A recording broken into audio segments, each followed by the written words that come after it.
अस्सलाम वालेकुम। زه یم تیمور عباس، تاسو پورې ما دې وخت کې نیغ په نیغه په دې سکرین به تاسو ته دا ګلونه ماشومان ښکاري. دا هغه ماشومان دي کوم چې بهر په روډونو باندې ماسکونه وغیره خرڅوي. د شپې 12 بجې دي. دا ماشومان دلته په فوټپاث باندې پراته ودو. دوی سره زما خبرې اترې وشوې. دوی ماشومانو دغه وینا وه چې یاره موږ د مور ویلي دي چې یاره 1000 روپۍ دې څو پورې نه پوره کړي تر هغې کور ته مه راځه. بچې دا د مور سوی چې 1000 روپۍ راوړي بیا له هم پرېږدم کور کې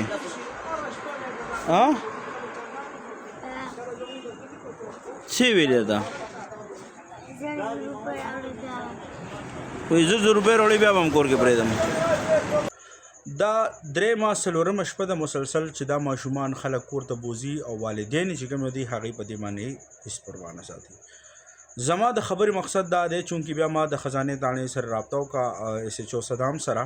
هغې چې کوم دی پولیس موبایل راولېږلو او دا ماشومان مونږ خپل کور ته ورسول. خو د خبرې او د وینا مقصد دا دی چې یاره تاسو په بونیر کې وګورئ یا د نور ځینو کې خلک خپل ماشومانو پسې ګرځي او دغه لاشونو پسې ګرځي. مونږ سره دلته دا ژوندي ماشومان دي، ګلونه ماشومان دي، خو مونږ سره د دې قدر نشته.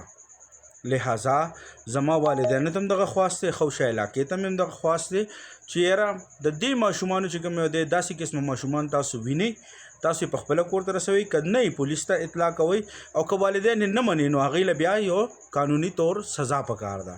لہذا سپریډ کوي دا میسیج چې ټول والدینو ته هم ورسي او دې سره سره هغه خلکو ته هم ورسي کوم چې د ماشومان د پیسو پسې روباسي یا ماسکونو په بهانه باندې خیر ټولې.